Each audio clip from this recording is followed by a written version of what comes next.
काम वासना एक ऐसा विषय है जिसके बारे में स्त्री पुरुष दोनों जानना चाहते हैं।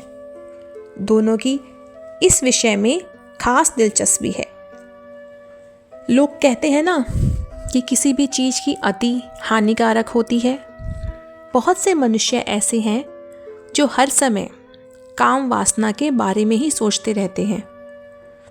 उनके दिमाग में काम ही चलता है। ऐसे मनुष्य कुछ समय के बाद अपना मानसिक संतुलन भी खो बैठते हैं, क्योंकि काम उन पर हावी हो जाता है। मनुष्य काम के वश में सब कुछ करने लगता है। वह यह भी भूल जाता है कि जिस चीज़ के लिए वह पागल हो रहा है वह है क्या। हमारी आज की साखी में यही बताया गया है। इस साखी में बाबा नानक ने बताया कि स्त्रियों की सुंदरता क्या है और काम वासना से मारे हुए मनुष्य का क्या हाल होता है, उसको क्या क्या भोगना पड़ता है। संगत जी, एक बार बाबा नानक भाई मर्दाना जी को साथ लेकर चलते चलते भूटान जा पहुँचे। भूटान बहुत अच्छा शहर था। भाई मर्दाना जी ने बाबा नानक से कहा कि बाबा कुछ दिन यहीं पर रुक जाएं। यह जगह बहुत अच्छी लग रही है। बाबा नानक उसकी बात सुनकर मुस्कुरा दिए और उन्होंने रुकने की सहमति दे दी। फिर बाबा नानक और मर्दाना जी शहर के अंदर दाखिल हो गए और शहर के बीचों बीच एक पेड़ के नीचे अपना आसन लगा लिया। बाबा नानक ने भाई मर्दाना जी से रबाब बजाने के लिए कहा और खुद बाबा नानक ने कीर्तन छेड़ दिया। बाबा नानक के मधुर कीर्तन की आवाज़ सुनकर लोग उनके पास आने लगे। संगत जी, बाबा नानक एक अनोखे व्यक्तित्व के मालिक थे। उनके चेहरे पर इतना तेज था कि लोग उनको देखने से ही अपने आप को रोक नहीं सकते थे। वहाँ के लोगों ने बाबा नानक को बताया कि हमारे राज्य का राजा बहुत ही कामी पुरुष है। वह हमेशा पराई स्त्रियों के साथ भोग विलास करता है और जो स्त्री उसकी बात नहीं मानती थी वो उसके साथ अत्याचार भी करता था। जो लोग राजा की बात नहीं मानते थे, राजा उन्हें कठोर दंड देता था।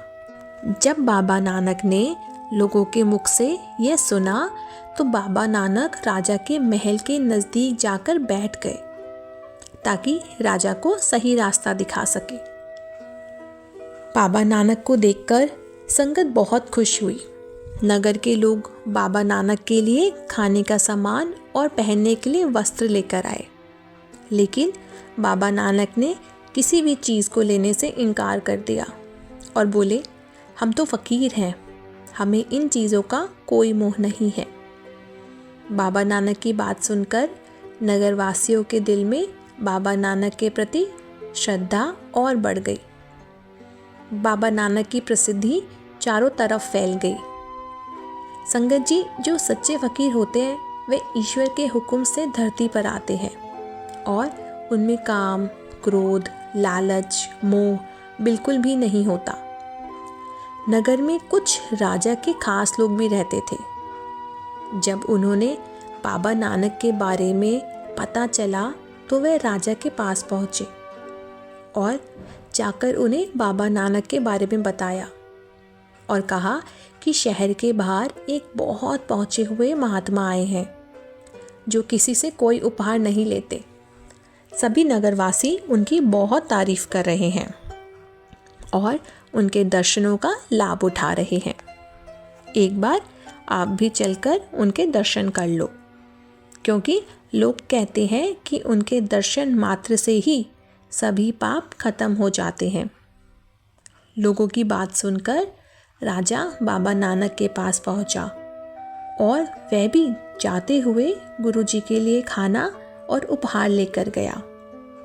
उसने सभी सामान लाकर बाबा नानक के चरणों में रख दिए और फिर उनसे विनती की, बाबा जी, यह सब कुछ जो मैं आपके लिए लेकर आया हूँ, कृपया इसे आप स्वीकार करें और जो मैं आपके लिए कपड़े और खाना लेकर आया हूँ इन्हें भी ग्रहण करें, क्योंकि ये साधारण वस्त्र उतार कर इन सुंदर कपड़ों को पहन लें तो आप भी बहुत अच्छे लगेंगे। आप संत रूप में गुणों की खान हो। बाबा नानक ने राजा की बात सुनकर कहा, राजन, यह वस्तुएं हमारे किसी काम की नहीं हैं। इनको आप गरीबों और ज़रूरतमंदों में बांट दो। हमें जो कुछ ईश्वर ने दिया है हम उसमें खुश हैं और हमारे अंदर किसी भी दुनियावी चीज़ की इच्छा नहीं है। बाबा नानक की बात सुनकर राजा की उनके प्रति श्रद्धा और बढ़ गई और वह हाथ जोड़कर गुरुजी से बोला, गुरुजी, मैं जानता हूँ आप संत हो और आपको किसी भी चीज़ की चाहत नहीं है, लेकिन इस तरह मेरा मन खुश नहीं होगा। संतों के दिल में तो दया होती है, इसलिए कृपया करके आप मेरी यह भेंट स्वीकार करें। मुझे बहुत खुशी होगी। मैं आपकी शरण में आया हूँ। मैंने आपके बारे में लोगों से बहुत सुना है। बाबा नानक ने उसकी बात सुनकर कहा, राजन, अगर तुम अपना भला करना चाहते हो तो तुम जो पाप कर रहे हो उसे करना छोड़ दो।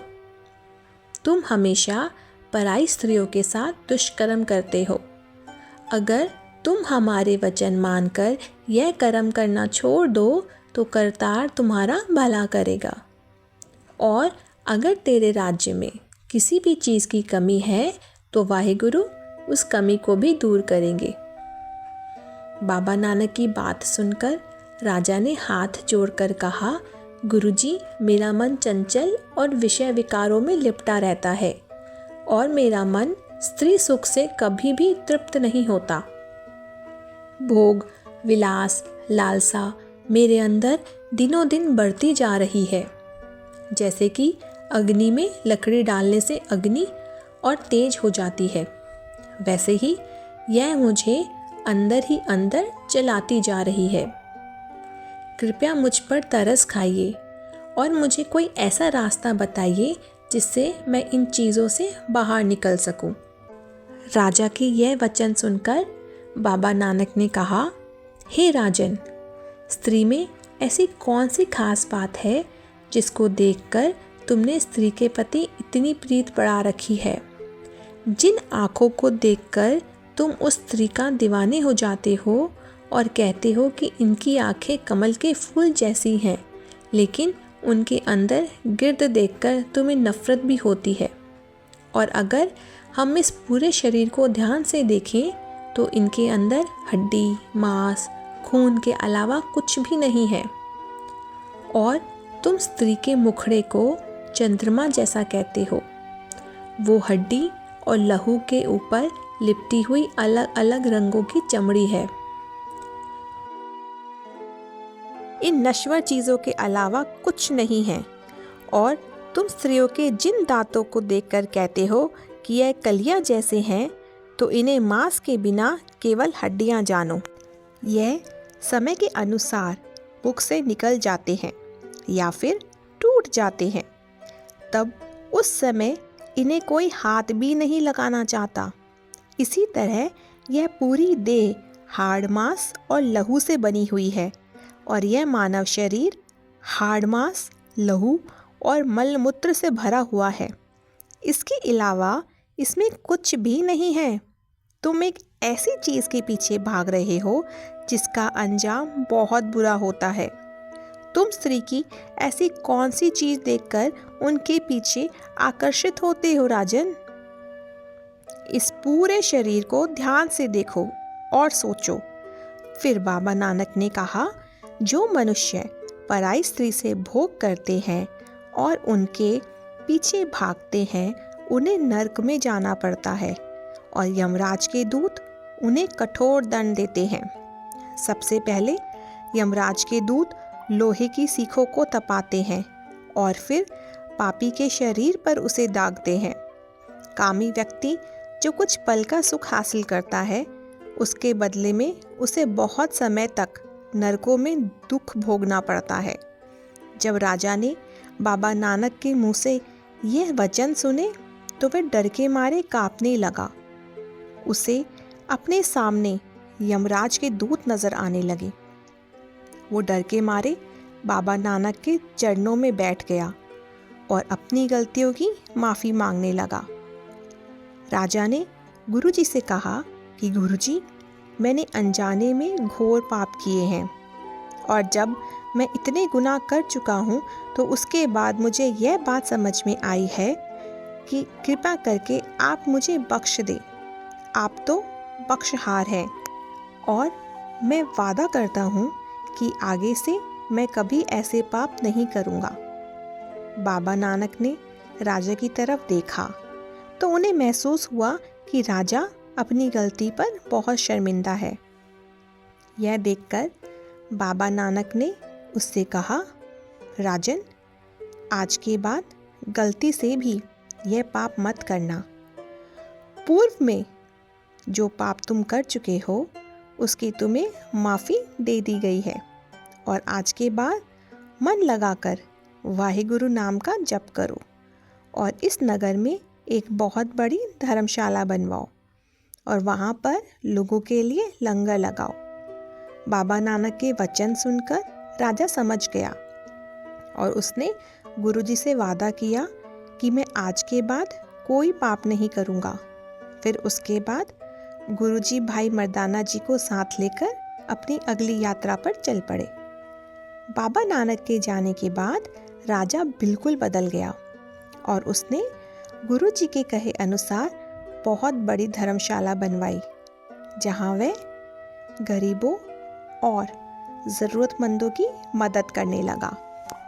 संगत जी, इस साखी से हमें यह शिक्षा मिलती है कि हमें इस तरह के रिश्तों से दूर रहना चाहिए, क्योंकि शारीरिक सुंदरता देखकर हम ये गुनाह तो कर लेते हैं ना, इस दो पलों के सुख की सज़ा इतनी खतरनाक है कि इसके बारे में हम सोच भी नहीं सकते। लेकिन जब सज़ा भोगने का समय आता है तो हम कुछ भी नहीं कर सकते, क्योंकि तब तक हम वह गुनाह कर चुके होते हैं और अगर गुनाह किया है तो उसकी सज़ा भी ज़रूर मिलती है। इसलिए हमें बाबा नानक के उपदेश के अनुसार गलती से भी यह गलती नहीं करनी चाहिए और ईश्वर ने इसे बदलने के लिए केवल साधु संतों को यह शक्ति दी है। लेकिन साधु संत भी उनके गुनाह माफ़ करते हैं जो सच्चे दिल से गुरु के हुक्म पर चलते हैं और बिना नागा वाहिगुरु की भक्ति करते हैं। संगत जी, हमें मनुष्य जन्म दिया ही केवल ईश्वर की भक्ति के लिए है। अगर हमने इस अमूलक जन्म को ऐसे ही गंवा दिया तो फिर पता नहीं कितने समय के बाद ऐसा मौका मिले। आज हमें ये अनमोल मौका मिला है तो इसमें हमें यह मकसद पूरा कर लेना चाहिए और अपने असल घर लौट जाना चाहिए। भक्ति के अलावा कोई भी रास्ता नहीं है इस भवसागर से पार होने का। इसलिए हमें बाबा नानक की बात मानकर सभी गुनाहों से तौबा करनी चाहिए और अच्छे रास्ते पर चलना चाहिए। भूल चूक माफ़,